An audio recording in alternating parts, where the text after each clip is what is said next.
Hello, everybody, and welcome to another exciting episode of the Artcasters. My name is Kevin Cross. You're here on my channel, so make sure to like and subscribe. Everything you need to know about me is here, and today we have two titans of the art world as guests. But before that, I'd like to pass the mic and say hello to my co-host, Scott Circlin.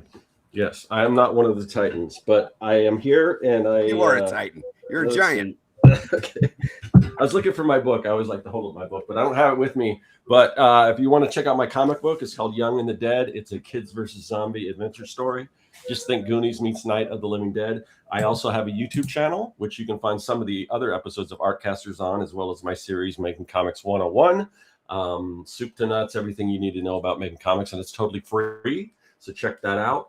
And then I've got other videos and stuff on there. I also have another YouTube channel called Retro Art Lab, where I reverse engineer all the cool stuff that I used to collect as a kid, but put a weird spin on it. So check those out. And yeah, that's all I got. Pretty much everything you can find links to from circworks.com. Cool. Let's introduce one of our guests. It's the legendary Jim Lujan. Thank you. So you can see most of my stuff here on my iPad if you come over to my house. I do cartoons and cartoon films and all kinds of fun stuff like that at jimlujan.com. It's my YouTube, and I'll be your friend. Why not? Cool. And next we've got the Herculean talent of Gary Hodges. Your check is in the mail. Thank you for that. So yeah, I'm Gary Hodges. I'm the creator, writer, and artist behind D vs. M, Dinosaurs vs. Marsbots. Available now on my Etsy shop. This is the latest issue, Soldier 2001. You can also find me on Instagram, Dinosaurs vs. Marsbots, Dinosaurs vs. Marsbots, and you can find me on YouTube under my name. Cool. And unfortunately, our other co-host, Joshua Kimball, cannot be here because I think he's playing clarinet over at Gary's house. or he is going through midterms or finals at school. It's a real big crunch time for him. So he's got to take care of that. But I like to think he's playing clarinet over at Gary's house. He's going through a midterm He's crisis. doing pretty good. I'm surprised because as far as I know, he doesn't play. But Yeah, well, he's working on a new album. He wants to kind of expand his skill set. So, you know. Oh, and actually, he just finished it. Just another one, just right now. Well, hopefully you guys heard a little bit of that. He's getting real good. Mm-hmm. So today, the topic was a suggestion from Jim, and it is the visibility dilemma. When to share your project in process. You want to get started with that, Jim? No. Okay, cool. Yeah. Next topic. It's yes and. Oh. So you'll have to excuse my smoky Rod Stewart voice today, but I was huffing a lot of paint this morning. So the visibility dilemma, which sounds like a Robert Ludlum novel, is kind of just a way of saying, and this is so great because the four of us on here, it really speaks to where we're each at right now, because we're at I think we have different perspectives slightly, each of us, on this. It's when you're creating something, how much do you want to show the audience while it's still being created? How precious are we with it? Like, oh, I can't show them this. And then Kevin and I had this really long conversation a while back where my opinion was nobody cares. It's like either way. So, which is very that's negative, I know. But yeah, I mean, I guess I'll start with mine. The first thing I thought of with this topic was, if you have some really cool things towards the end of your project, cool artwork, cool characters that pop out, and those will draw in an audience because of the coolness. It's like, do you show those off early, or do you just show nothing and then try to surprise them? And then what's the payoff for surprising people? I mean, really, when you're an independent artist, it's like you're going to get like 4 people that, who's not going to read your story, buy your project, if you did show, more of it as you're creating it early on. And that's an open-ended question because I don't know. So I've got some yes, sir. people who saw incomplete art that they weren't impressed by because it wasn't done yet. Like there's someone that you could lose. People who got bored of the teases over the long period of making something. And like, so now they feel like they've experienced the whole thing. So like, why do I actually have to now go buy the book? I saw all of it. I saw it from the beginning, I can think of it. I mean, You're really leaning into the devil's advocate. I'm really not. No, these are actually like my are they? thoughts, and it's why I don't do it. Okay. I also on the other end of it, not only like how could you potentially, you're also, here's another thing. You're closing off. You said like, well, what does it matter if it's a surprise? Surprise is a fun emotion. Surprise feels good. Like a reveal feels good. The wow factor of a reveal feels good. I think it's a little weird that, as far as I can tell, the visual arts, like comics, maybe animation, for sure, like, paintings and things like that, there's this weird expectation like, oh, you should be like, basically, you should have a sexless OnlyFans. You're streaming every part of this process. You should be just totally like opening your studio to the audience, where no other art form I can think of is burdened in that way. You don't see Martin Scorsese streaming live table reads. You don't see ballerinas practicing on YouTube. You don't see, like, if I follow a band, I don't even know what their album is or when it's going to get. They'll just say, like, we have a new album coming out next year. And I don't see them in the studio. I don't see them, like, working things out. But for some reason with the visual arts, there's this expectation. Like, no, you got to be out there. And it removes, I think, a lot of wonder and mystery and anticipation and curiosity. And again, the splash of like, oh, boom, on sale in a month. Here's the cover. Like, like finished art. Like, I'm not, believe it or not, despite whatever it sounds like in my voice, I'm not dogmatic about this. Like, I'm not against it when people do it. Like, people who like will live stream the drawing of every single page of their book. I'm not against it. I just feel like what you're doing, among a bunch of other things, is you're closing off opportunities that are only had by being a little more personal and private about the process. Your and Honor. I think you be mindful about it. Like, do you want to give that up? Okay, there. Motion to strike. No, Gary, we've had this conversation too, and I'm actually not dogmatic about it either, because I don't really think it's one answer for every project. It's different. Yeah. But what I will say is the extremes of both have their really negative points. For example, somebody that gives away too much all the time, leaves nothing for surprise. No, even for the casual viewer, if you've seen the same thing a lot, and especially if it gives away the story, yeah, that might turn some people away. But on the other hand, if you hide the project and nobody gets to see it, right, until it's done, I mean, really, I'm only thinking because we're indie guys. How many people are you really reaching? How many people would you have reached if you showed that cool drawing of the robot hang gliding, throwing grenades? Right.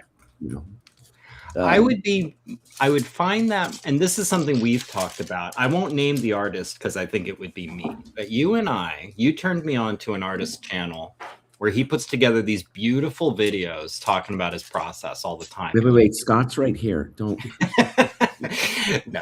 And you see, like, and they're beautifully shot. He's got a nice camera. He knows how to put together a little like vignette of like, here's a day in the life of a comic artist. You're seeing him penciling and like putting stuff together. And we were both talking about how we love his videos, and and we watch them. We're subscribed. Right. And we've never bought one thing. Right. And Kevin, I sent you. So what is the point? The same artist. So Kevin's seen these guys' videos too. Okay, because yeah. they're beautiful. They're So- really beautifully made. Yeah. I would find that more compelling if someone could say, like, I let the audience in to watch me work and my sales quadrupled. You know, like, then maybe it's sort of interesting. Like, I'd find that a little compelling. But I don't think that's necessarily the case. I think we accept it as a truism, but I don't know if there's evidence. And I feel like if you traced that back to, like, where does that message come from, it would probably lead you to the doorstep of Meta and Google.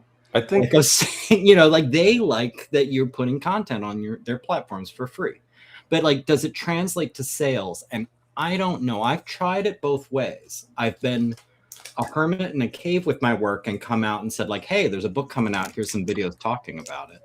And I've done the thing of, like, the weekly videos, like, talking, I'm doing this now. I'm doing this now. Here's me pulling my hair out, writing and drawing. And I saw no difference in my sales. Not at all. So that's why I'm a little, like, you know, it's like, if you like doing it, absolutely do it. I don't think we have to. Yeah. By the way, in the comments, Paul brings up a good point. He says, "Show him you're behind." So I think that's very poignant.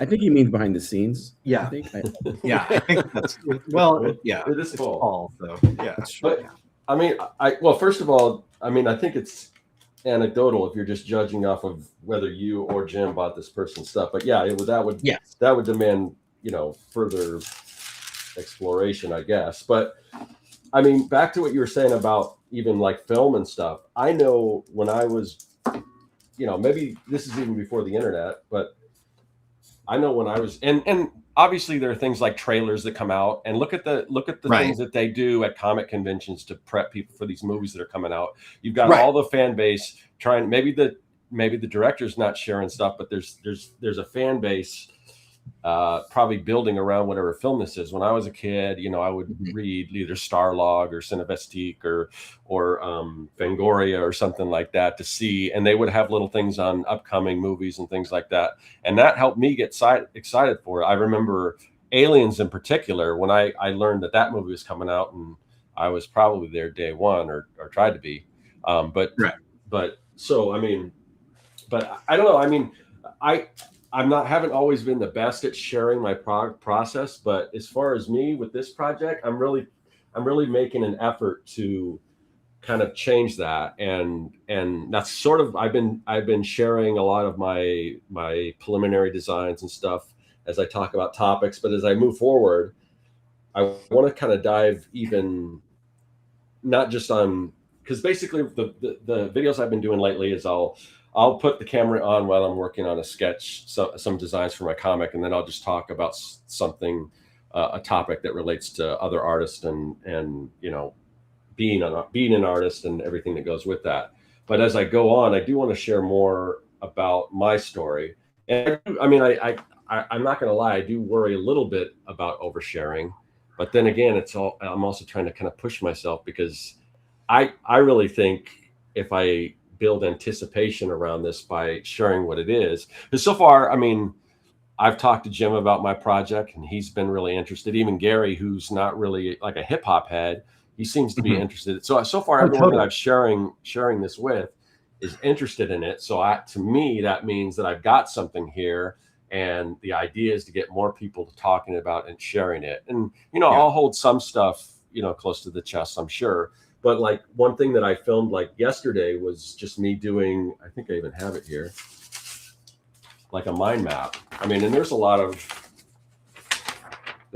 stuff here, you know, as it pertains to the development of the story. And I'm doing that. I'm like, ooh, do I want to share that? And part of me is like, oh, I don't know. I mean, you know, even though I tell people not to worry about this, but is somebody going to steal my idea or something like that? I think it's, to me, it's maybe worth noting. I think you, of the four of us here, occupy an interesting role where a lot of people know you as sort of a comic educator. You know, like you've been, you know, with the Comic Makers 101, you know, like you're sort of like, and your audience, I think a lot of them are people who are they're straddling that line between, yes, they're comic readers, but they're also interested in comic creation. Right. So for you, it like, to me, it makes perfect sense. Like, you know, sort of walking through, like, I want to document the process because I think that's a lot of what you're interested in. Maybe just information about how to create comics, and maybe they're not interested in my comic, you know. Well, so I mean, but that's kind of why I'm trying to think... lean more into getting people like invested in this particular project, you know. So especially as I get towards drawing the actual pages, I want to start live streaming those, kind of like what Josh does. Yeah. And you know, if anyone watches Josh stuff, I mean, he shares a lot of it. I mean, basically most of his pages. He doesn't really necessarily go into the script and all that kind of stuff, which I probably won't either. But you know, so I don't know. I think there's a good balance to it. But I mean, there's just so much evidence as far as people that have, you know, done web comics, and then when they go to sell their books, people still buy it even if they've read it already, you know. Right. But did they, and this is an honest question, it's not like a trick, did they show like, all right, blank piece for some penciling, let's work out some ideas? Well, maybe not, but maybe in this panel the duck says, like, you know, like they're not doing all that. They're releasing it bit by bit, and now you can get the print copy. Like our friend Corey is doing that, and it's like, I'll buy Josh with all ducks are bastards, or all duck cops are bastards. Ad cab. Yeah. I'm fascinated by it, and he's literally showing the story as he's creating it.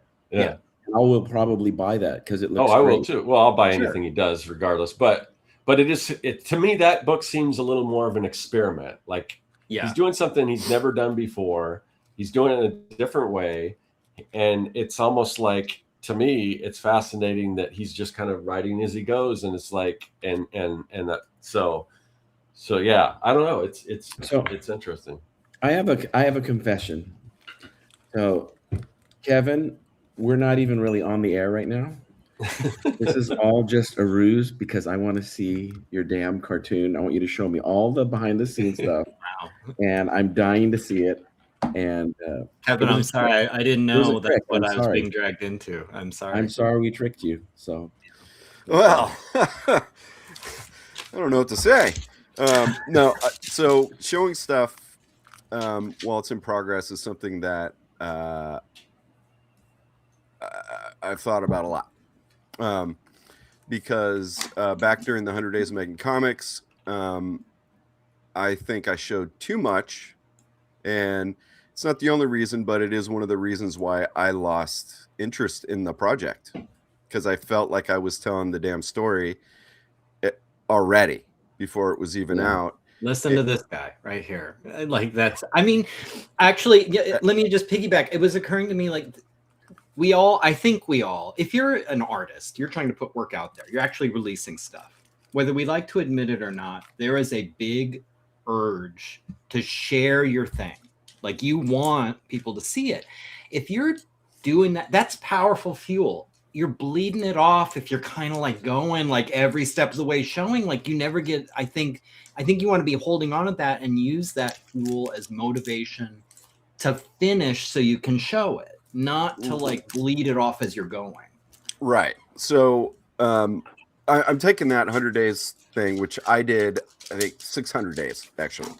And that was too much. And also was another reason to kill the thing. But the learning that came with it, and learning, you know, and I was trying to hold back as much as I could, but there's still that thing, you know, if you feel like you've told the story before it's done, you've told the story, it's a psychological thing, right? So now I've got not only the cartoon I'm working on, but there's some music stuff that jumped off of me doing soundtrack and the audio, like the VO stuff and getting that ready for the different scenes and stuff. And, you know, in doing the soundtrack, I went to, you know, roots for me to mess around, you know. I was playing punk and metal and like kind of 60s garage rocky type stuff.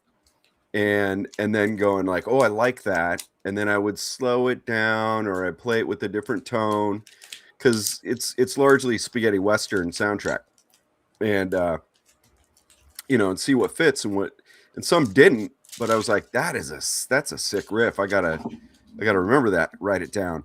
And next thing I know it, I'm like, oh man, I haven't put out a proper album since 2005.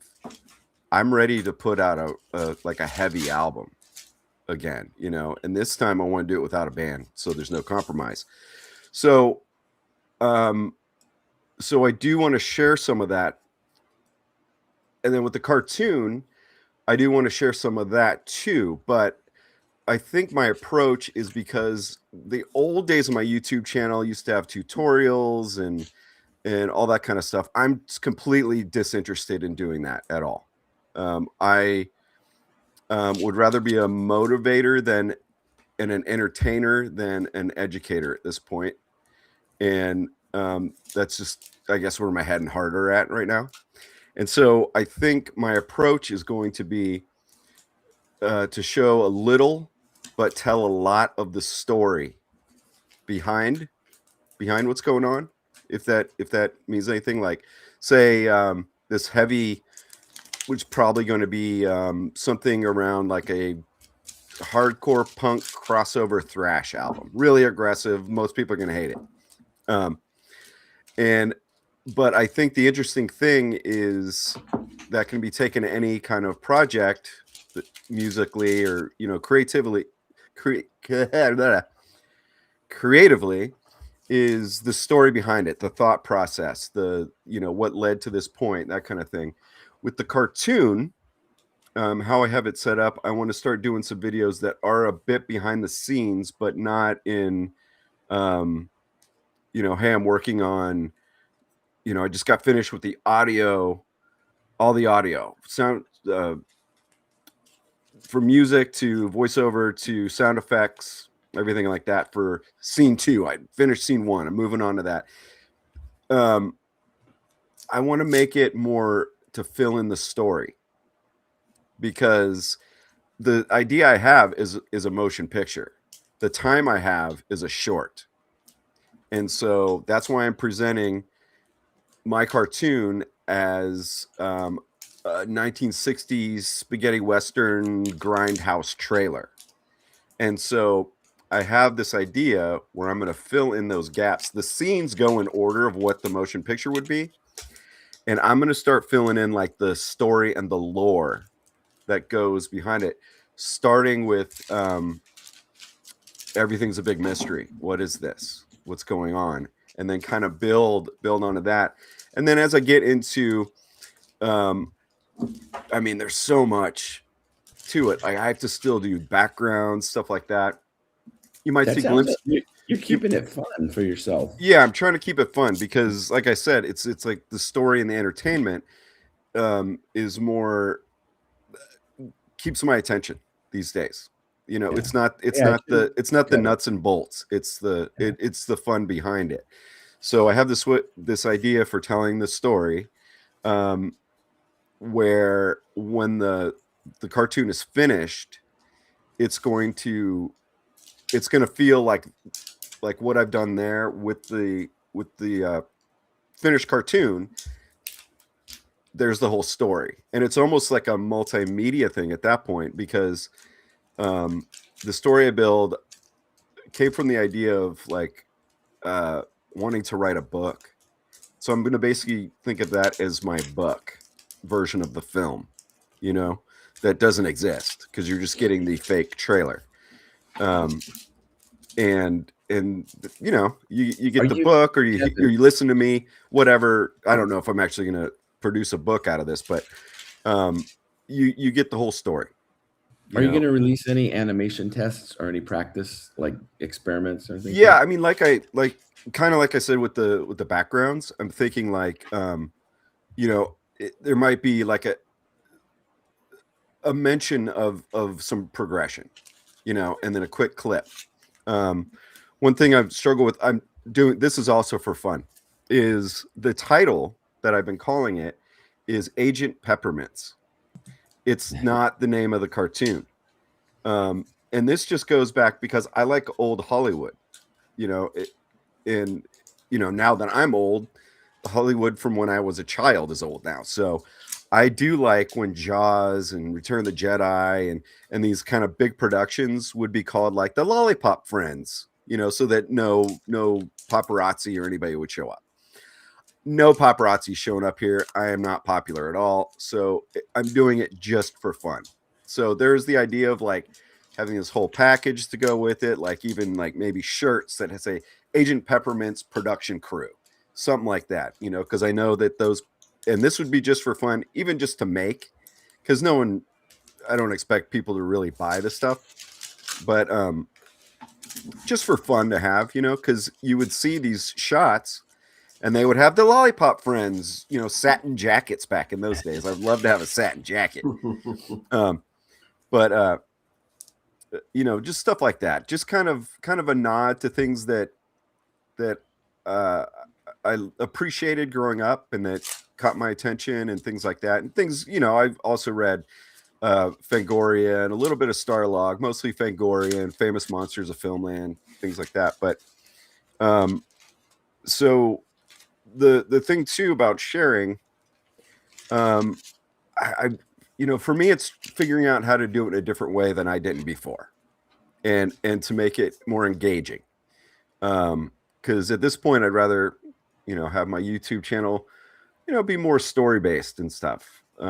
Even when I'm talking about my real life, I still find a way to, let's make a story out of this, without it being untrue or something like that. It's just entertaining for me to do anyway. So and the thing with sharing this way too is I do think I think a benefit is someone like me who is not popular. It might be a way to, I think sharing might be okay in this case, depending again on how much you do it and how you do it, to maybe get some engagement so that when the final thing comes out, because I'm not putting this in theaters or anything, this is going to be probably released just on Patreon and YouTube. But I'd like people to see it because it's been a lot of work already, and I haven't shared much at all. I've shared a few character design sheets on Patreon. That's about it. And I know they exist because I've seen the glimmer. Yeah, I've seen a little bit of it. So yeah, it's I've shared some of the soundtrack, which I also want to make, as another album.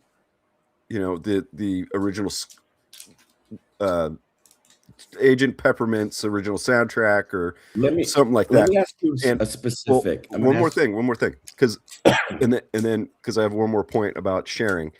I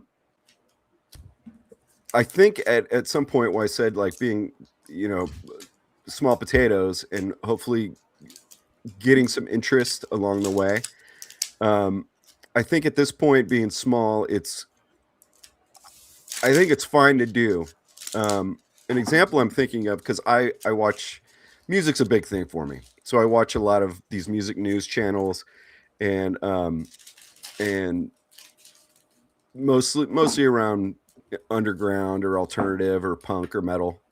And there's been a lot of albums that are coming out this year and have come out that I've been excited about because of these. Some old bands I grew up with or something are back.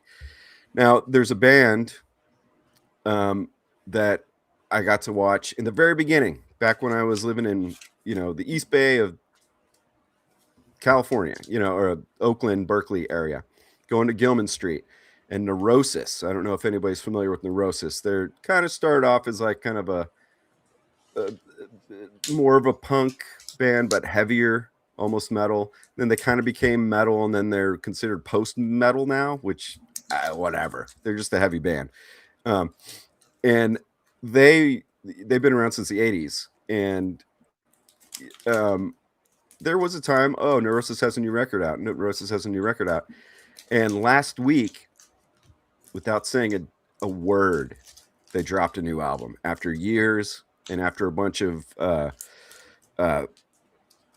scandalous things with an original member who turned out to be a dirtbag and all kinds of stuff. And so everyone thought, well, they're done.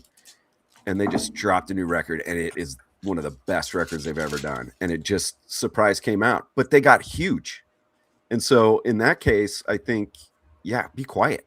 Just put out your stuff, you know, but I think until you get to that point, I think it's fine. So anyway, sorry, Jim, go. What were you going to say? Well, I was going to talk about Neurosis. Thanks, Kevin. No. So I'm specifically, and actually this goes for each of you, when you have a finished segment of your project done, would you be tempted or willing, or is it part of the game plan to release a little segment of that? A small segment, like a finished small segment, or does that tend to go in your no book? I'm having that debate between myself right now with, do I want to do this kind of like what Core is doing, you know, as a web comic, either release it, either release the pages as they're complete, either release like what would be like an issue if it was printed, whether I do like I did with Young and the Dead, where I put out individual issues, or do I wait for the finished book and release it all at once? Do I do both? Do I split the middle and release it online? And then, so that I haven't come to that conclusion, but those are all things I'm thinking about.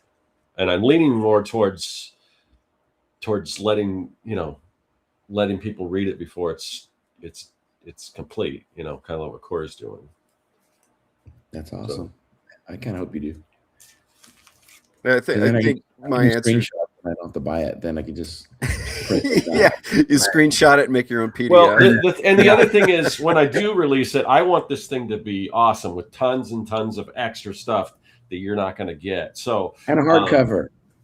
Well, maybe, yeah, I wouldn't mind doing a hardcover. Yeah. So yeah, it's not going to be, sure, you can read it online if that's all you want, but I would want to make this something so cool that it's kind of, oh, I got to have this, because I know that's how I am. I mean, people we talk to, I mean, Gary knows what this is. I mean, there's Kickstarters out there where you're dropping, you know, quite a bit of money on a deluxe version of a book that you probably might even already have, you know. Mm-hmm. So yeah, I'm gonna kind of repeat what I said as I finish different parts of the process of the cartoon, and we'll say, because it's on my mind, I brought that up too, is the backgrounds. Is I'll find a way to weave it into a story I'm trying to tell that's also behind the scenes. You know, I might mention something about the environment that you know is in my story that I've got, you know, the lore or whatever that I've got planned, and I might show a few clips of me like on the iPad, maybe coloring, just for, you know, handful, maybe 10 seconds the longest, and, you know, maybe dissolve that into the final as it pans while I'm talking about something that might pertain to this lore. So I like to use what I did a lot in comics. I was doing that. It was a lot of, you know, it's either show or tell, but don't do both at the same time, you know, because I love the Claremont era of X-Men. But as an adult going back to it, and I've used this example forever, one of the things that's hard to get through it is that, especially when it was Byrne and Claremont, there's a lot of this, you know, caption. Wolverine angrily sheathed his mighty claws, and then the picture is grrr, snicked, you know? And like, you just showed and told, and it happens way too often. So I would rather, you know, have that kind of show and tell, and not be like, hey, I've finished backgrounds. I'd rather you see it while I'm telling something else, you know, and have those tie together. So that's going to be my approach to this kind of stuff. What about you, Mr. Secrets? Mr. Secrets. Mr. Secret. I mean, look, I've finished, or I've shared finished panels, or things like that. Like if I feel like there's a panel, this is the thing. I mean, I feel like I try to do the bare minimum to let people know I'm still alive.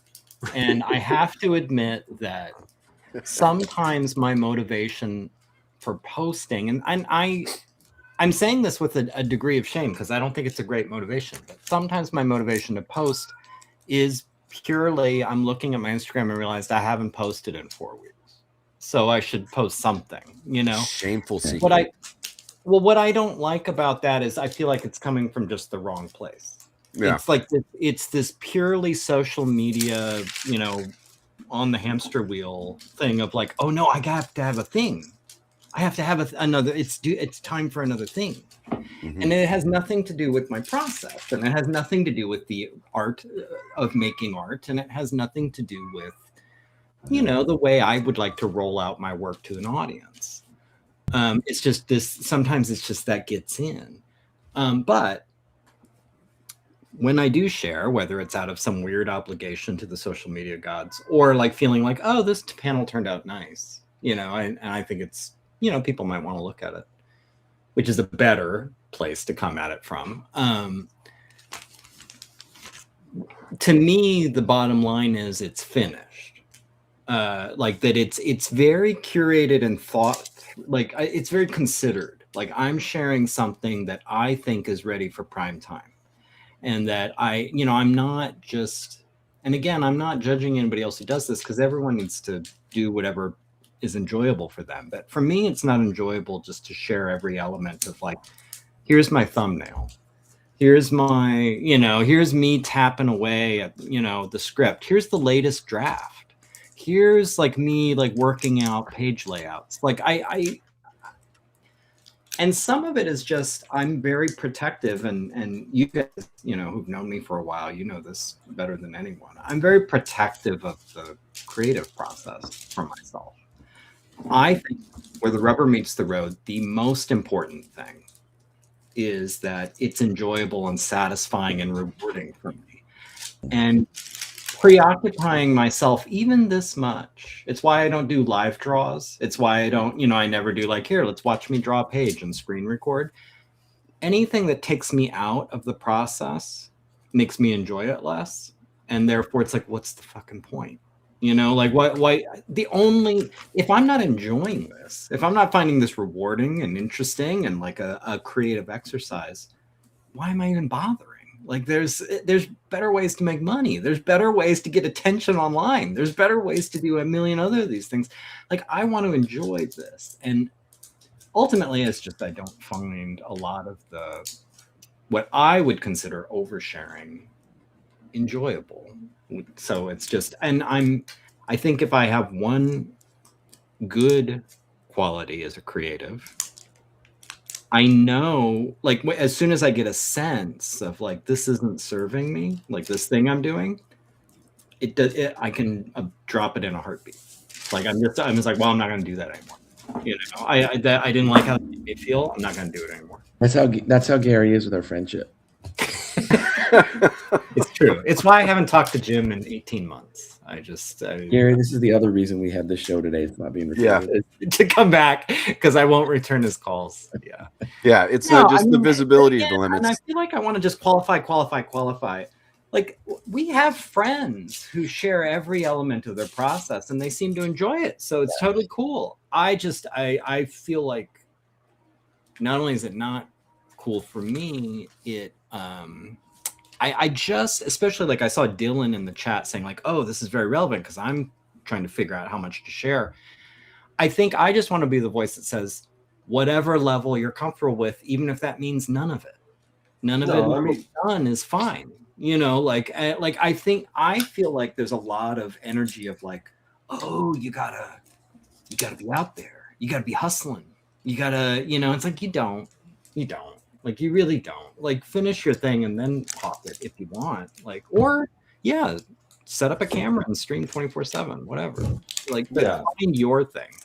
If you're not comfortable, I mean, whatever you're comfortable with, I think that's ultimately the best advice. But but there is, to me, like for instance, I don't feel like if I'm sharing something, if I got the cameras and everything on, especially if I'm if it's inking, that's fine or whatever. But if I'm in like like drawing, like coming up with ideas, to me, I feel like my work is going to be better if those cameras are off. Because no matter what, unless I can get myself in some kind of zone where I don't even realize they're on, if they're just, I was listening to the 3-point perspective. Jake Parker was talking about moving forward, how he wants to, he said he just wants to get like a huge hard drive and just like record everything and then take whatever, which is still a lot of work in my opinion, because you've got to go through all these hours of videos and figure out, I'll use this, but whatever. But I guess if you're doing something like that and you don't even realize that if they're just always on and you get to pick what you show anyway, maybe that could work. But yeah, I mean, there's, and like when I was doing the mind map, I mean, I'll admit this up front, I already did a kind of mind map before I went in and did kind of a nice one, because for one, if anyone, Kevin can attest to this, because every video I put up has some massive spelling error. But like, I struggle with like some kind of undiagnosed dyslexia or something. But so I want to, if I'm going to be writing stuff out in particular, I want to make sure that at least some of it is spelt right or legible or whatever. So, but it's also the same with drawing. If I'm just coming up with, I did one video where I just did some sketches and they were not great sketches. But as I get further along, I just know if that camera's on, I'm going to be too self-conscious of that camera being on. And it's not even live or anything. It's not even like wouldn't even have to use it if I didn't want to, but it's that thing that if I feel like I'd be doing better work if if those cameras aren't on. I know that's the case for me, which is another reason why I think in all my history on YouTube, there's like 2 videos where you see me drawing. Like and because I know this will not help me. At best case scenario, I might be able to forget the camera is there. And like, that's the best case. Like I that doesn't sound like why am I introducing that distraction? But yeah, with me, it's always a free time thing. Because if I have free time, I'm working on the thing.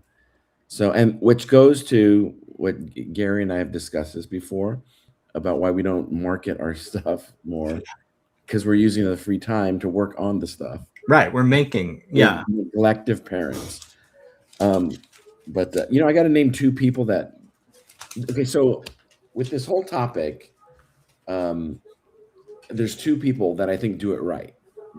I mean, there's a line, and you do a little bit too much teasing, not enough pleasing.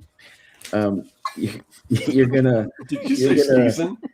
A little bit of squeezing. Did you say squeezing? I thought you said too much. Oh, I thought you said too much teasing, not enough pleasing. I didn't. It's time for skeezing. We all heard that different. We all heard a different version, and they all worked really. I had mom spaghetti.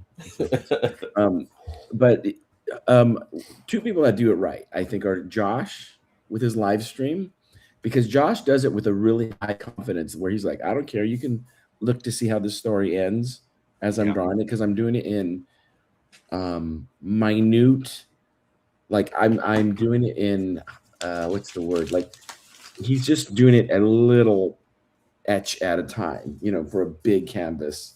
So, but he doesn't care. He's just like, goes about me. Josh is really good at talking while the camera's on. So the other person that does it really well is Javier Hernandez, because he'll show a finished page, he'll show a cover, but he doesn't show too much process stuff. Like, here I am drawing, or here I am doing this, or and he kind of does it sporadically, which is kind of how I do it too, because I'll post something once in a while. And Gary, you hit the nail on the head. It's out of obligation to social media, because that's what social media is. It's like you're paying the rent, to stay relevant, But ultimately, I don't know. Ultimately, if it was a contest for sales, I don't think it matters that much. If it's a contest for happiness, then it matters. Personal happiness. It does matter, because you might feel better keeping some stuff to yourself and then revealing it later. And then you're like, yeah, this came out really good. I want to show people. So, and that's why you're just like, ta-da. So,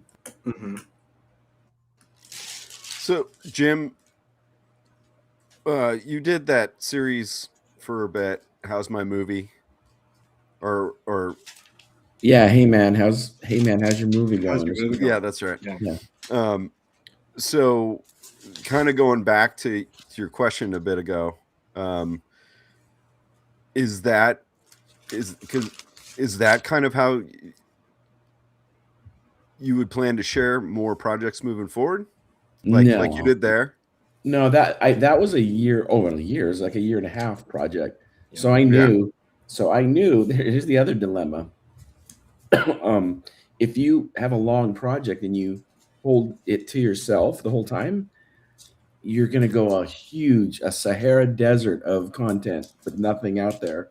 Yeah. And then release everything all at once, and then who knows? So yeah, Right. It's good to give people little breadcrumbs every once in a while. But that was for the full fungus, Right. and that was going to be a year and a half project. So I knew, like, I can't. And plus, it's also good to put stuff out there. I'm a big believer in when you create stuff, unless you're really truly creating it for yourself and you don't want to care about showing anybody, but otherwise, I'm a real big believer that you have to get in front of people. If you're doing music, you got to play it for people. If you're doing artwork, you have to show it to people. Yeah, it's not done until it's in front of the audience. And also, I'm a big believer in it's the audience will make up their own mind of what you're trying to say. You can try to say something, but they hear it in their own head, their own way. And if you're not there at every page turn or every viewing, then they're going to make up their own story, and for better or worse. Usually with me, it's for better because they come up with better ideas than I have. So, but yeah, so ultimately the whole thing that I joke around a lot with you guys and I say it doesn't matter. Like it's like that's not me being is it nihilistic? It's me being more practical. Like that's how you can get stuff done. You just have in your mind, it doesn't matter.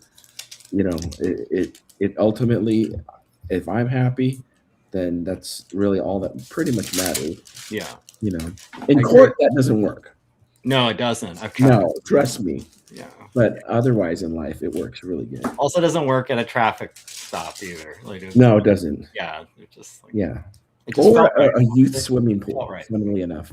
So, but I digress.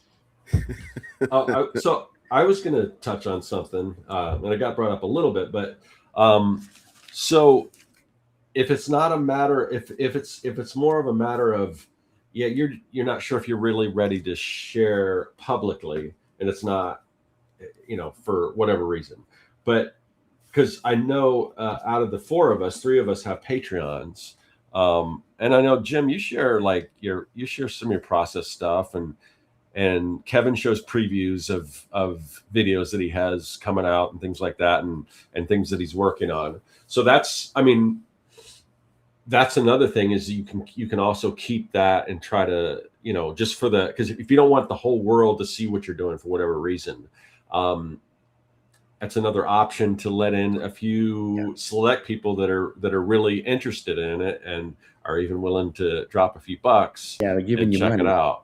Yeah. And that's not, I mean, I'm not exactly sure how I'm going to move forward with my Patreon, because right now it's more the other channel, the retro stuff.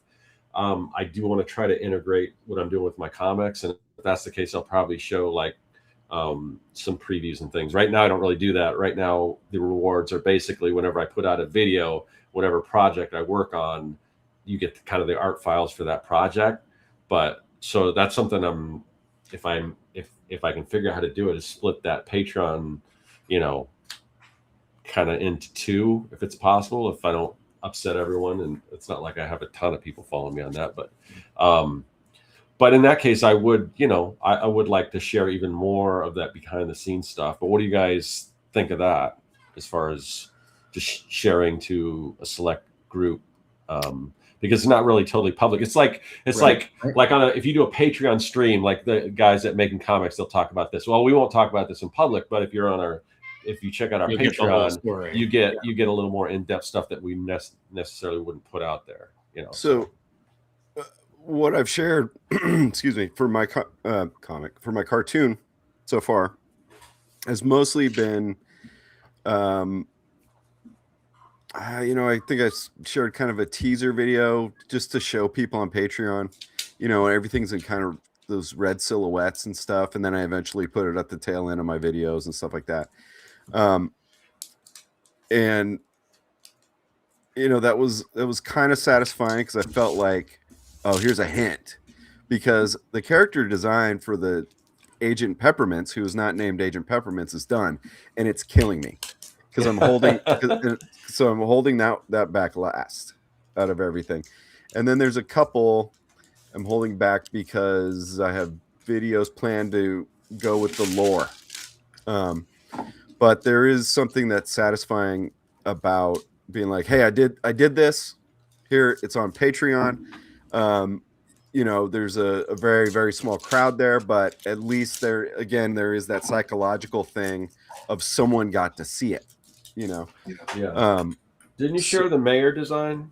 Or I did, yeah. And then I shared like an audio clip either before or after, because there's kind of a these two characters, and they kind of, what would they be? They'd be like an Abbott and Costello or Laurel and Hardy kind of dynamic. One being like the straight man, and one being the silly guy. And I shared an audio clip from the first scene with some of their voices, and some of the background music that's going on. One of the characters voiced by Joshua Kimball, as a matter of fact.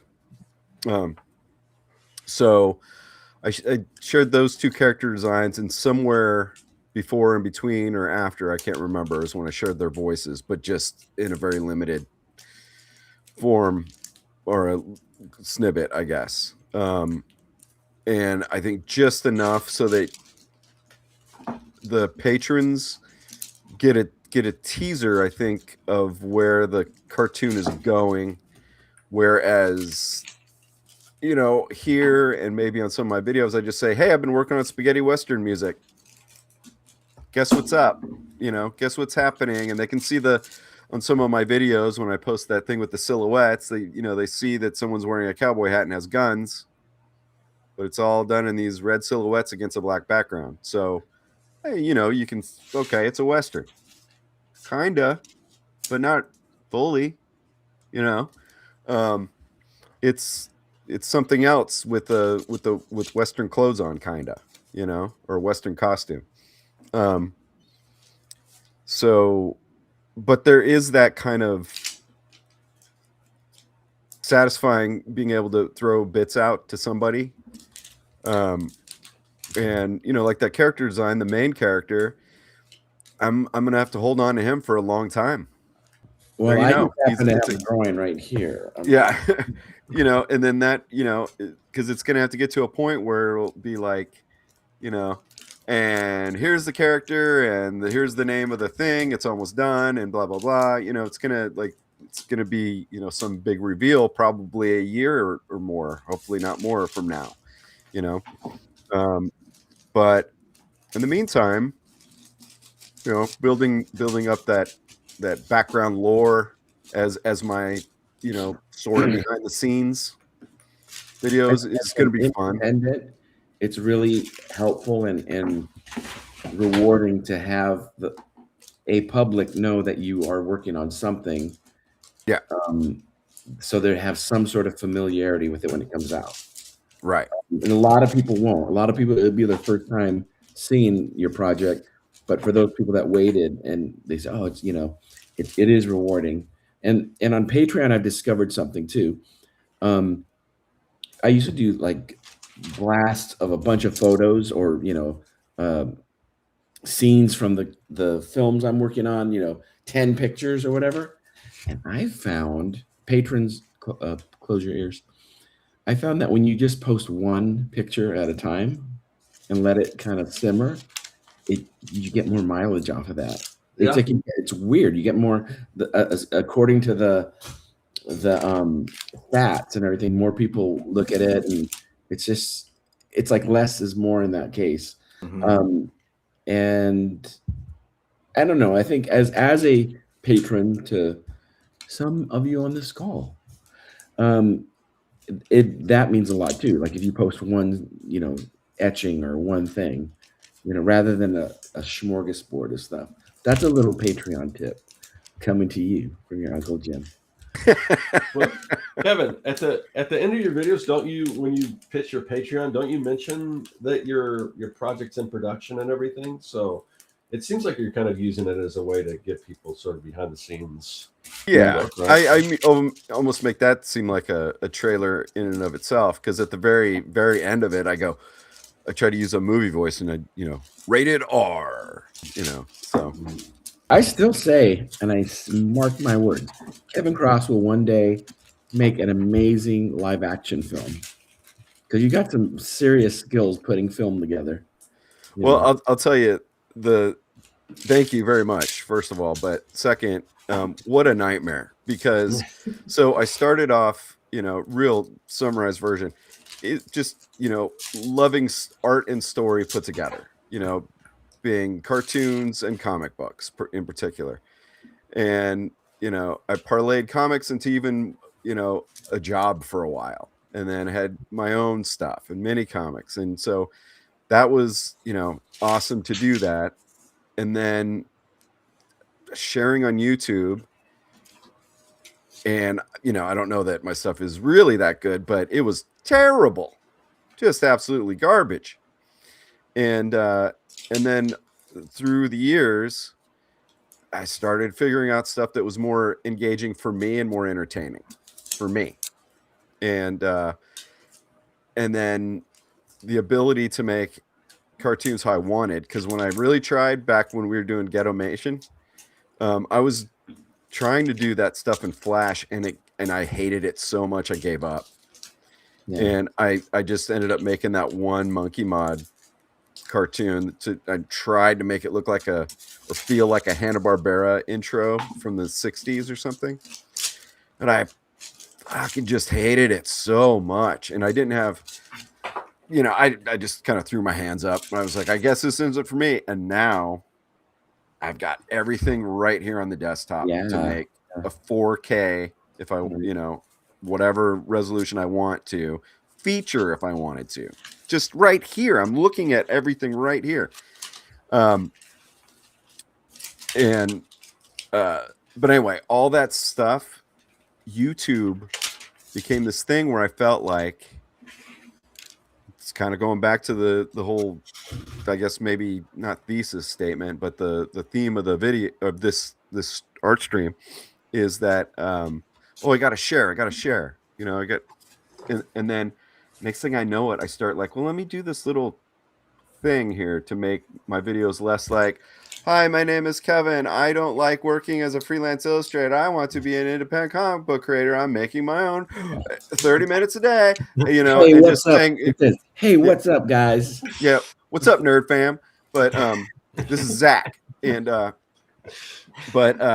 but along the way, over several years, I was like, oh shit, it's not just drawing and everything, as I love all that stuff, but if I could just make a film, I wouldn't have to draw, and I could make it quicker, and I could just write it and direct it, and it'd be awesome. Because now my point being is all of everything, and doing the soundtrack and stuff for my cartoon, and having friends do voiceovers, and starting to mix the scenes so I can now start the rough animation and all that, and seeing it slowly come together like that. I'm like, I mostly, and I said this to my roommate, who originally knew me more as an illustrator, I think, and playing in these punk bands. But I'm like, we were talking about creative stuff, and I was like, dude, all I think about every day when I'm out there driving for a dumb delivery app is I want to be a filmmaker. That's the main thing now. I don't know. It's all coalesced into probably over the past year or so that maybe less than a year. That thought is just coming to my head. I So- just want to tell stories. Speaking of, I had a crisis in confidence a couple years ago, about 3 years ago, when I saw young Dr. Gary Hodges released his trailer. Dr. for- Secrets. What's the Dr. Dr. Secrets. Pillow Whisper Secrets? What the scientist? What year is that? Your book? 79. 1979. The Scientist. When you, and not that your last trailer wasn't good, it was, but particularly, I hadn't seen you do any trailers. When I saw the trailer for 1979, I seriously, as with Kevin's stuff, I'm like, I thought I was special. Like, I thought I was the only one of us that could do this. And it's, by the way, Kevin, you might not have seen it. I know Scott has, but maybe we'll share the link or something like that. But 1979, that trailer is so well put together. Like, and you could make live action films. Basically, I'm telling you guys to get out of comics and start doing movies. Yeah. hell out. We don't need you here. So, Because comics aren't hard enough. Like wrangling a bunch of actors and finding locations. That's better. Yeah. No. You got, well, kind of leads back to the theme of the visibility dilemma. That trailer, as with Kevin's, actually, funnily enough, you mentioned Monkey Mod. That got you, both of you got a lot of mileage from that. A lot of mileage. You got a lot that's of true. people know who you are because of those trailers, and I know this is going to happen with Scott's project too, when he puts together some kind of teaser or something like that. Especially when people find out the subject matter, it's going to like light on fire. Yeah, I mean, I don't want to jinx anything, but I think Scott's thing's gonna be big. It just feels like Isolate that. I'm secretly hoping the same thing, Jerry. I mean, I don't want to. I hope saying it out loud doesn't dispel the magic. But By the way, can we just isolate Gary saying that phrase again? Scott's thing is going to be big. Scott's thing is, I'm going to put that as my I just know ringtone. it's going to be big. Just the way he carries himself, I can tell. I agree. He's gonna blow up in Hollywood, and one of us needs to blow up in Hollywood so we can leave the other. So, Yeah. Well, I mean, this brings up another thing. We need an alternative to Hollywood these days, I think. But yeah, that's a big going a big rant, and that's maybe a different show. But yeah, I'm with you. Yeah. So maybe I'm being devil's advocate here. Yes, it'd be really fun to make a film. I wouldn't mind making a noir, horror, or a western, something like that. Something super genre, old timey for me. That would be super fun. But then again, as Gary brought up, scouting locations, wrangling people, all the background stuff. How much do you pay them? Who's going to complain? Who's going to be hard to work with? That kind of stuff. It kind of goes to my music thing. I love playing in bands, but I'm at the age where I'm sick of compromise. So, and I can play all the stuff, so I'm going to do it. Yeah. And knowing that at my age, I'm not interested in touring and stuff. So it's probably just vanity projects at this point, because records don't sell they do, but they don't make anybody money. You got to tour and stuff. But working in cartoons and comics, where you are, you're not only the writer, the director, you're the actors, cameraman, all that stuff. And it's all difficult. All creative pursuits take, a longer amount of time than you think. So there is some control though over comics and cartoons. I think that's one of the biggest appeals for me personally of a comic. If you're able to write and draw it yourself, like how many other art forms can you tell a story just on your own? Just do every part of it. Like it'd be really tough. So but I feel you when you say like I just got a little sick of compromises. I think I had just enough experiences collaborating with people on creative projects and it not working out, you know, in all sorts of different ways. Either people would flake out or it was difficult to get like what you were going for. It just was frustration. That was a big part, I think, in getting me where I am with this, you know, with the comic, where it's like, you know what, I don't want to have to count on other people to realize my vision. You know, if I can do it on my own, I want to give it a shot. I want to see, for good or ill, whether it works out or not. I just once in my life, I would like to see like my thing not dependent on everyone else doing their part, you know, or being on the same page or any of that. And gosh, once you do that, it's pretty addictive. I have a question for the panel. I'd like, and we'll go. Let's see. It'll be. Are we all in the same positions? Well, I'm looking at the screen, so we'll go Scott, Gary. No, we can't. We'll go on YouTube or on. You can, on YouTube it's Kevin, then me, then clockwise it's Kevin, me, right. Gary. We'll go alphabetical: Kevin, Scott, and Gary. All right. So how is that alphabetical? Hey man, just don't worry. What kind of audience? Okay, you're at a party. For one, okay, you're at a party or get together. I am right now, man. Backyard barbecue. Right. Here we You're go. at a barbecue. Keys in the bowl. And someone says, "Well, Kevin, or Gary, or Scott, he does comics or whatever. He can't come over here." And you're there to tell them what you do and explain your project. Oh, that sounds like horrible. But what is the worst type of audience that you would be like, "Oh, this isn't going to work"? I've experienced the worst type of audience. Mine is going to be.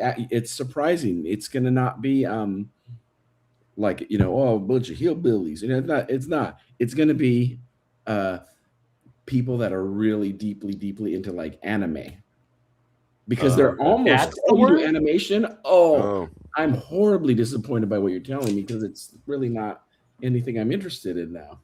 So God bless them. I get it, but we're like cousins, but you know, one of them's a Wall Street, you know, investor, and the other one's, you know, a funny car driver. You know, there's a little connection there somewhat, but not much. So anyways, that's mine. So Kevin, I'm going to ask you, that crowd, who is it going to be in that crowd? What's the worst audience, basically? Yes. Okay. That was never going to understand or appreciate what you're saying. Yeah. Okay. So I have experienced this. Because I've worked in mainstream comics. I've worked for big publishers as a kids book artist, you know, and then the bands I was in, all that kind of stuff. When people find out what I do or have done, the worst is that person who says, "Oh, I've got a story idea. You should draw it." That is the worst. And it applies a little bit to music. But the music is, "What kind of bands have you been in?" And I say, mostly punk, some goth stuff, blah, blah, blah. And then when they hear punk, they say, "Oh, like I loved Blink-182 when I was in high school." And I'm like, no, that's not it. And then but you know, as I get older, I'd rather not yuck anyone's yum. So I just go punk rock, like Nickelback. Yeah. It's like that. And I'm like, well, I'm probably more towards, and then I always have to ask, "Do you know Minor Threat or like Black Flag or stuff like that?" And then they always go, "No," because they think punk rock started in the 90s. It seems to be, and not knowing that a music snob like me is like, "That's pop music. Shut up." But I don't say anything. But mostly it's the, "I've got a story. You should work on it," or being introduced to people. "Hey, Kevin does comics. Kevin's done kids books. You should work with." Yeah, I might have to steal your answer there. Those are the worst. That wouldn't be my worst, but like I've definitely, I think anyone who's come out as an artist, like you've had that experience where you're having drinks somewhere and they're like, oh, hey, you should talk. Come over here, and you go over and it's like, yeah, I have this idea for a kid's book, and I've been looking for someone to draw it. Yeah. And yeah, like that's the Oh, yeah. A lot of times what I used to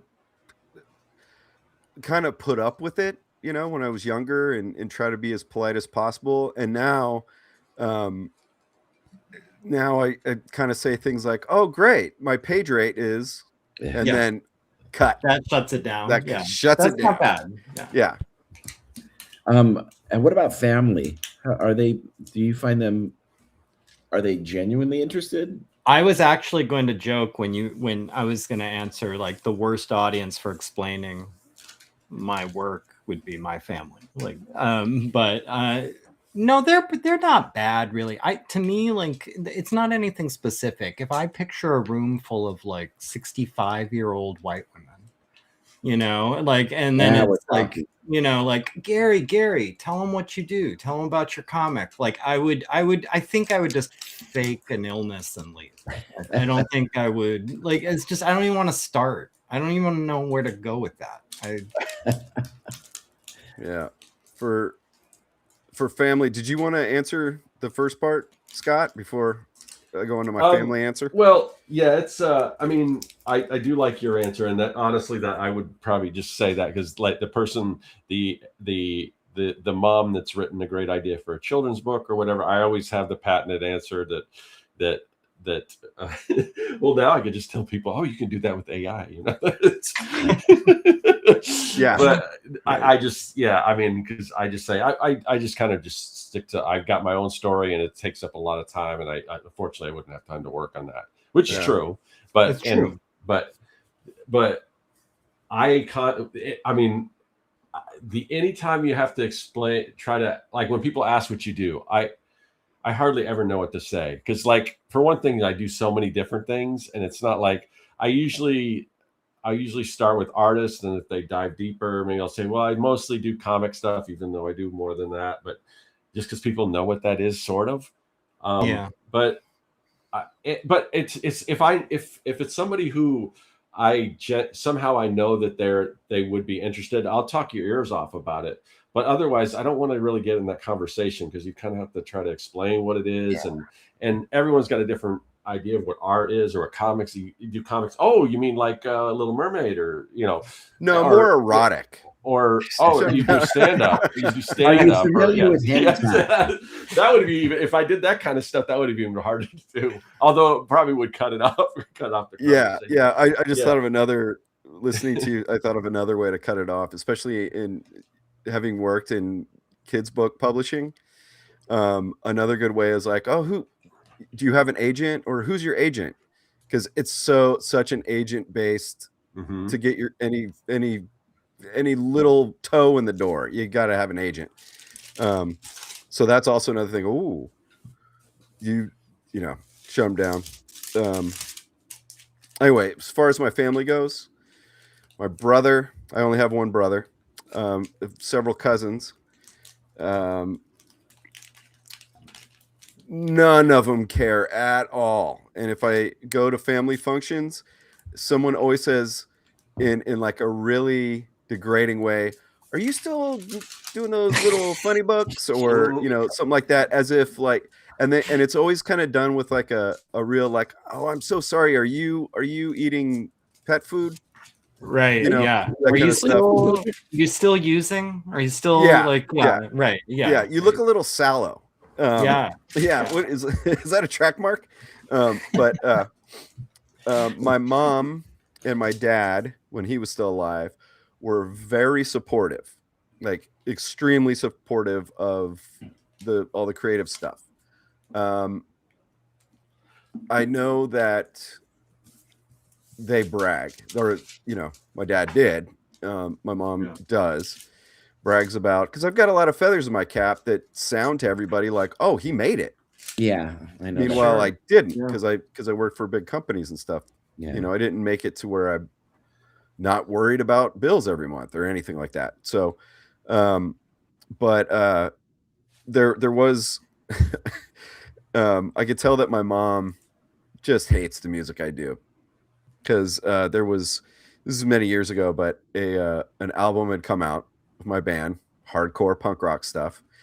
And I wasn't living at home at that point, and I mailed it to her.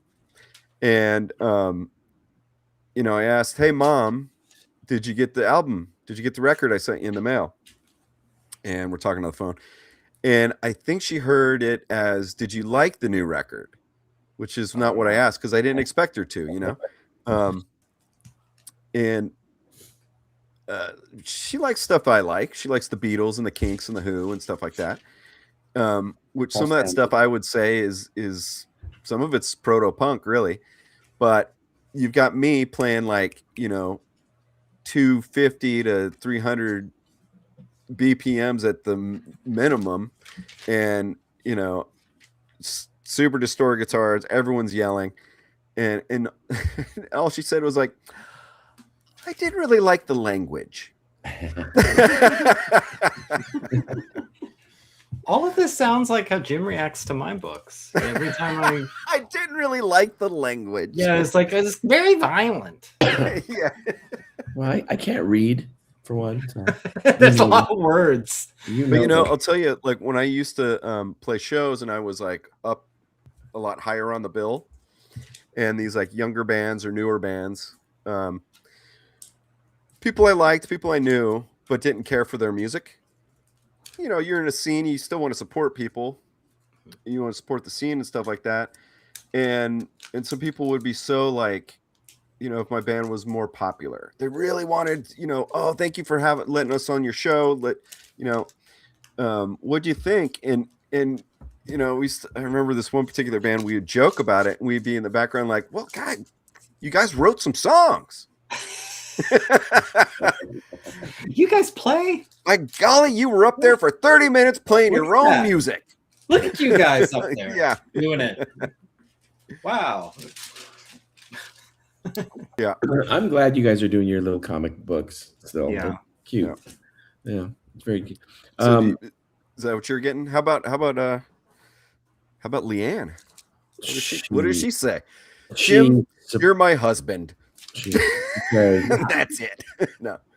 She says, "Why don't you ever draw anything nice?" No, that was my mom said that. No, Leanne's supportive. She's super supportive. Yeah, I figured she would be. Yeah, She'd have to be. People ask her. They ask her all the time, "Are you in any Jim's cartoons?" And then that's like, oh.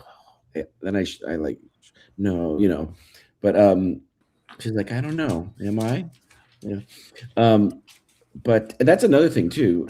I wanted to ask you guys is, have you ever been accused of putting somebody that you know as a character, or like, "Hey, dude, is this me?" You know, like, or that type of thing. Yeah. I have.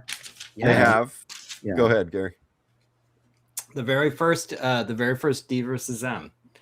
There's a female victim in it named Karen, and I had an ex-girlfriend named Karen, different spelling.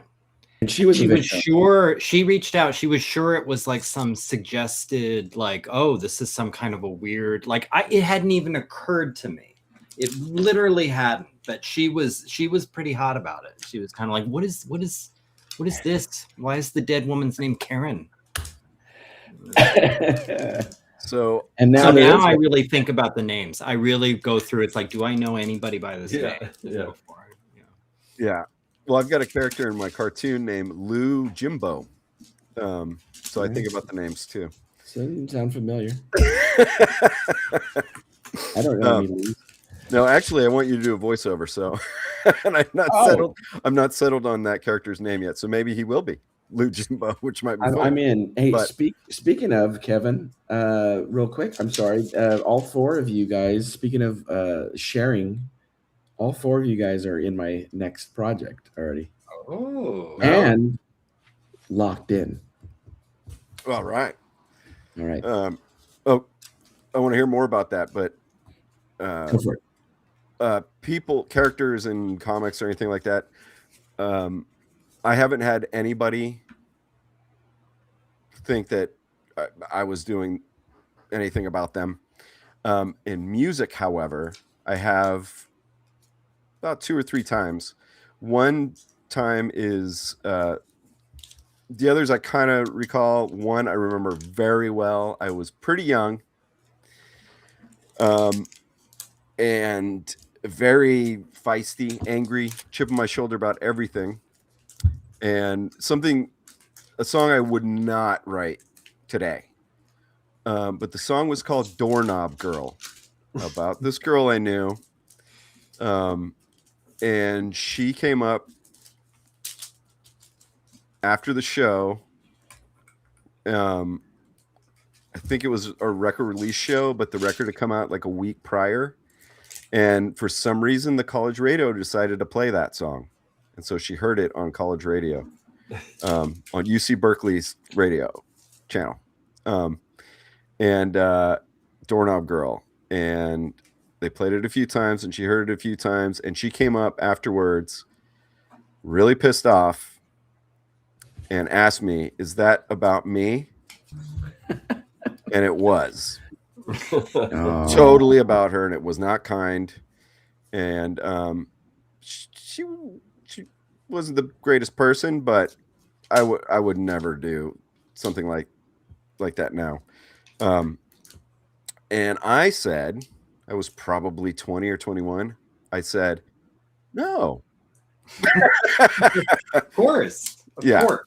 Yeah. But yeah, so that was the one where someone nailed it, and I got caught. Ironically, and even when I said no, I was lying. She knew. Yeah. Ironically, Neurosis does a cover of Doorknob Girl on their new album. You've heard it then. Doorknob Girl, the pick lock mix. Yeah. Is this project that we're all locked in for? Is that something to be Are you ready to share that project process yet? I actually here, walking the walk. We gotta get to Scott real quick on that other thing. Sorry. All right, Scott, I'll save mine. You go. Oh, as far as family?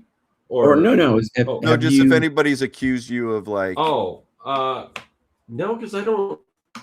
I mean, there are characters that are based. It's weird. Like most of the characters that are based on other people are people that I haven't seen in forever, and I don't know the chances of them coming across it are pretty. Yeah, I don't know, but and it's been changed enough. I don't think anyone could. Yeah, there's one guy that was I have a character, Mitch, who's kind of the smart ass, wise ass, kind of pervy kid in my Young and the Dead. And that was definitely based on one of my best friends growing up. But I lost contact with him, so I don't know. I have no idea what he's up. But it's loosely based on him. But like I said, I lost contact, and no, not really. No one's ever accused or even got it wrong. Like no one's ever like, oh, is this me? And it's not. But so yeah. Well, my new character, Gary Circross, is. Although, you know what? I do, because I'm thinking more recent stuff. When I was in high school, and even grade or like junior high too, I think my friends and I would make comics of everyone that we went to school with, pretty much making fun of most people. And it would be kind of those one things like you're hiding it, and then every once in a while somebody might see it. So if you go back far enough, yeah, maybe. There's a rapper. This is actually true, not a joke. There's a rapper named Lefty Gunplay. He just won an Oscar or something like that recently. He's got like tatted face and everything. Anyways, years ago, somebody drew a really unflattering drawing of him. And there was a meme going around where he's reading like, "Who did this? I'm going to find you. Who did this?" And I had like 2 people contact me going, "Dude, did you draw this?" Because it looked like my style. And then it got me thinking like, wow, like you could be mistaken identity murdered in cartooning. Wow. But no, I did not draw it, Lefty. And congratulations on your Oscar. And make sure you like and subscribe. Oscar winner, Lefty, what's his name? Yeah, beat me to death with his Oscar. No, I just got me thinking like, wow, this is what it's like to be in a mistaken identity event. Get swatting by cartoon. Yes. So Jim. Yes. Let's get down to the project you're ready to share. Okay, yeah. This is a form of sharing. Yeah. So my project I'm working on right now is called The Greasy Grinder. And it's It features. I could have kept this to myself, but I'm revealing this. Kevin Cross played a character named Ricky Bluebottom in the Unicornians, the thing I just did, and he reprises that character again, and he doesn't even know it in this new cartoon because I used all of Kevin. You just have to come Ricky back in for it. Bluebottom can only say his catchphrase because of years of drug abuse. He can only say "That's rad," and he And says I it. think a I sent million you different over ways. 50 versions of it. Yes, I have. So they're getting used. So he's the primary target in this new cartoon I'm working on. I had Scott playing a sheriff for a real brief press conference, and Gary playing a young, like 15-year-old little white supremacist kid. Not far off the mark, if I must say. But I don't have to dig real deep. It's, Gary says, "I'm not 15." I can play young. No, it's What's it called? I've One read it a more lot. What's that, Gary? What's it called again? Oh, the Greasy Grinder. Greasy Grinder. That is the name. And here's another sharing reveal. The Greasy Grinder is named after a fictional strip club in Stockton, California, called the Greasy Grinder. Naturally. There you have it. And it factors in with this. So, but I mean, like that, I revealed that. I'm sharing that. Yeah. Because I want my visibility not to be a dilemma. So, But do you, no. and I actually don't remember, do you share? Yes, the project is a work in progress. Do you share like unfinished stuff? Like maybe like, for example, an animated scene where the audio is not in it yet, or do you know what I mean? Like stuff that's actually like a scratch version. That thing you're showing is work in progress, not just the whole project. Like that thing isn't. Our dearly beloved Corey Kerr knows this firsthand because he worked with me on something and it drove him nuts. I have actually a pass from that because I create as I go. So there are no half-done scenes or half. Right. So what you're sharing is finished. Yes. And same thing with drawing characters. A lot of the characters I draw, and when I tell you this, you're going to say, "Yes, Jim, we can tell." But a lot of them are first takes of characters. I don't do multiple sketches of a character trying to perfect it. It's like a lot of the characters you see. I'll give you an example. Well, Ricky Bluebottom, Kevin's character. There was that one. There might have been 2 drawings of him, but no there's more the than young that. and the old, or old. Well, yeah, but even the old guy. I think the first drawing I had of him that was going to be. It looked too much like Frankenstein, which you would have loved. Yeah. But I think I rounded his head. He's still more. kind of Frankensteinish. He is very like, actually. Yeah. That's well, because especially like the striped shirt. That's kind of a 60s garage rock trope. Is that striped shirt? You know. Yeah. Too. Yeah. And Yeah, he's got those his eyes and he's kind of Frankenstein. Yeah. He's kind of got that 60s bowl cut or 70s bowl cut stuff. Kevin does more with 2 words than Laurence Olivier ever did with a whole damn script. It's true. Yeah, he's lucky he's dead. Yeah. That's right. Yeah. Take that, Lauren. Take that, Larry. Kevin That's right. Kevin holding up his Oscar. Suck it, Olivier. You're gonna get you're gonna get lefty gunblade. Yeah, I mean, so I was gonna answer Gary's thing because I probably will show because I'm doing rough pencil animation and then I'll do inks and then I'll color. Mm-hmm. I don't think I'm gonna do the entire cartoon because that will drive me crazy. The way I have it set it up so I can do different things and still make progress. But there's some fighting, and so for a fight scene I might put it as a quick clip like someone throwing a punch, and I might do it with a sound effect that might not be the same that's in the final version, but along just a little, here's a little taste, see there's still progress going on, stuff like that. I will do that. Mm-hmm. Okay.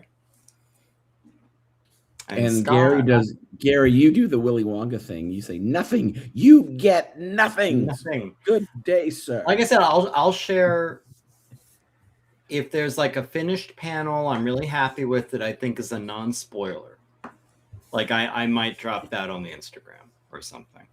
But generally, no, I like, the analogy that came to me with listening to you guys talk, like I think we've all experienced both versions of this. Like you go to someone's house for dinner. There's one version where everyone's hanging out in the kitchen, drinking and helping. Like, can you hand me that? Can you watch this? Can you keep stirring this? Like everyone's participating. And then there's another version where it's like, you guys sit out here and have drinks and talk. Like I'm in here cooking. And when it's done, it'll be like, all right, everybody. And then and it's all spread out. I like that. That's how, like, that's my, like, I like the drama, the theater of like, ta-da. Like, Yes. I don't want people in the kitchen helping. Right. Or watching or hanging out, Or tasting. Or tasting, or Yeah. or like, oh wow, so where'd you get this? What are you doing here? Like, no. Like, you guys go have fun. I'm doing this.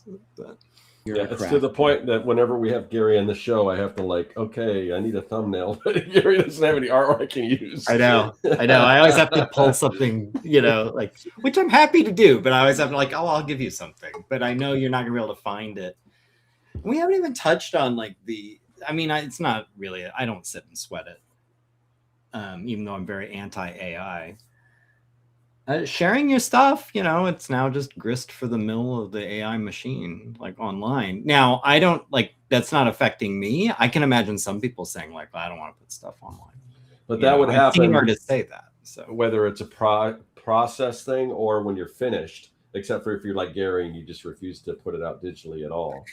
That's right. Yeah. Well, I mean, to me, it is. I would pause. Like for me personally, everyone has to find their own way. Posting finished pages, like I would kind of not get comfortable with it being scraped. But that's just because I want to burn down all the data centers. That's not so much worrying about my art. That's what's this AI everybody keeps talking about? Is it an app? Al Iverson. I think it stands for art enjoyment. Enjoyment spelled with an I. Yeah. Enjoyment. I just want to make it that I'm the one that actually caught that. The worst speller. Yeah. Yeah, that wasn't. Oh, see, Scott just caught me.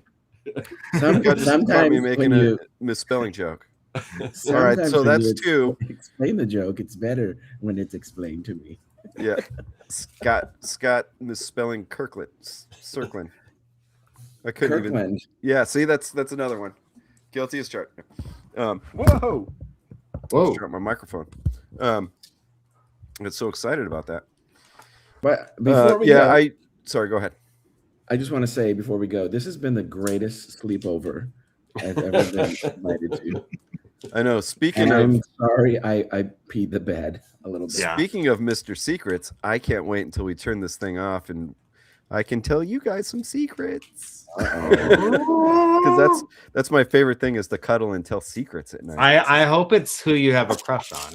Because I think I know who it is. I'm gonna do one of those paper. Yeah. Actually, I don't know where I'm pointing. Or is it there? I forgot that what I'm looking at is not the order we're in. But, Yeah.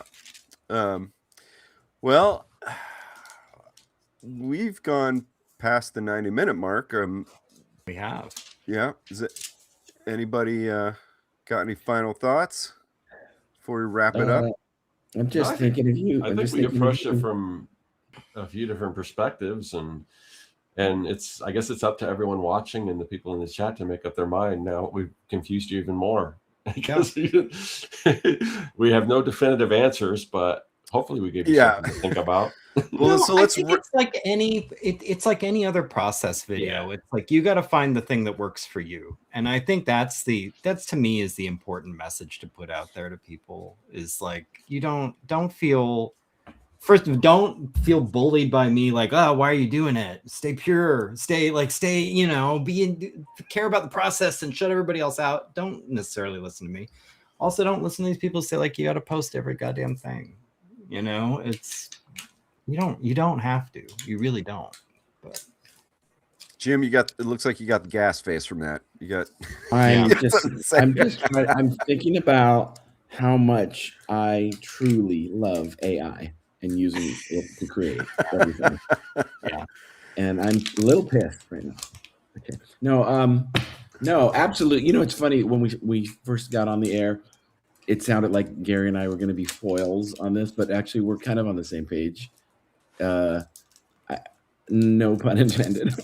Here's what I know about you, Jim. Like, for example, I was thinking about, hey man, how's your movie going? Yes. I know you initially, you were like, I'm going to do a weekly thing, and I'm going to do. You had like a very specific idea. It's going to be like, it's going to be a whole campaign. Mm-hmm. And I don't know how long you could go back and look at the videos, but at some point into it, like the frequency dropped off a little bit. And I remember asking about it, and you're like, I just didn't have anything to say this week.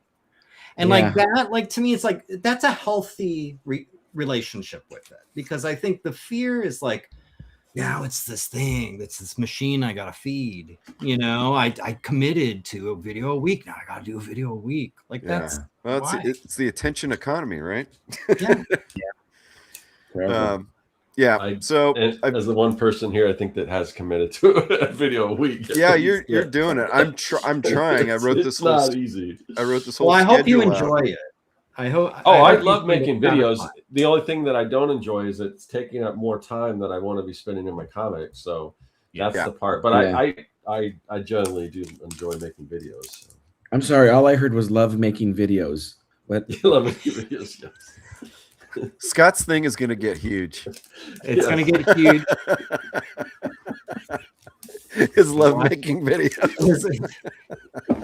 Important thing is his passion. Yeah, and on that note, I think we should all freeze. Thinking about that, I think the thing's going to get season to taste. That's rad. Yeah. All right. Well, let's sign off. All right. How do we start? Let's go, Gary. Gary, what do we need to know? Where can we find you?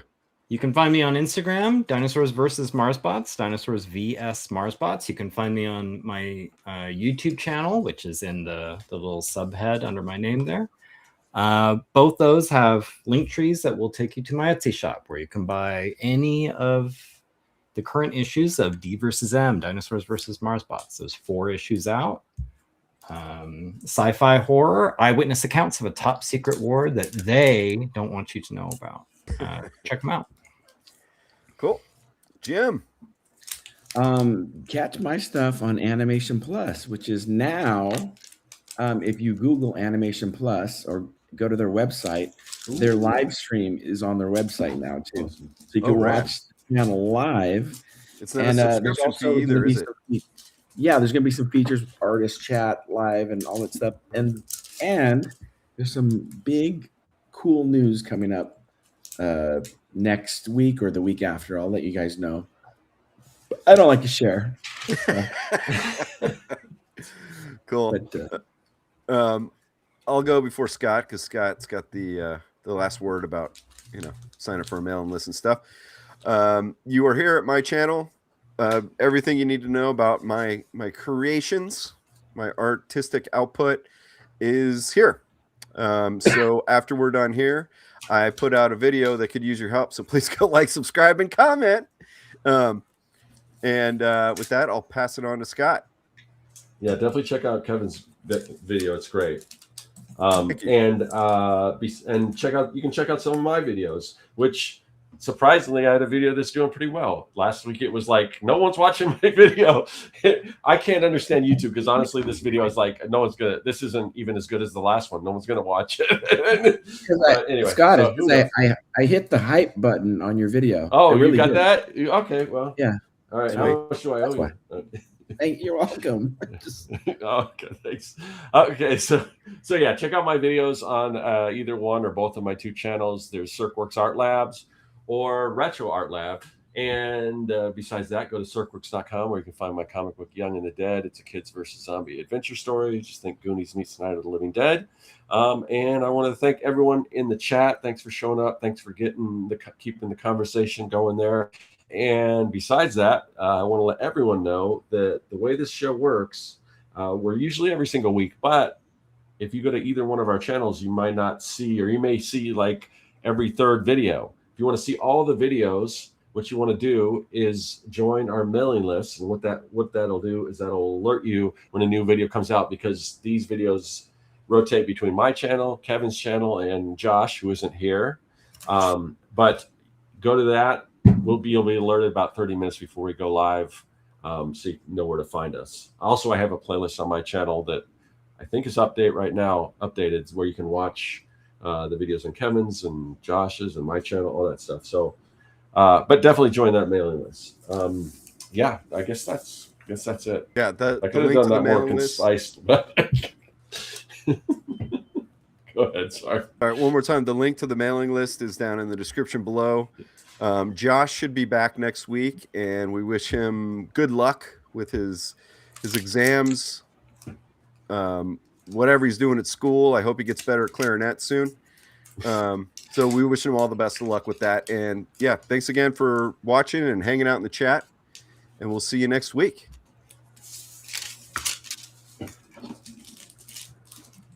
And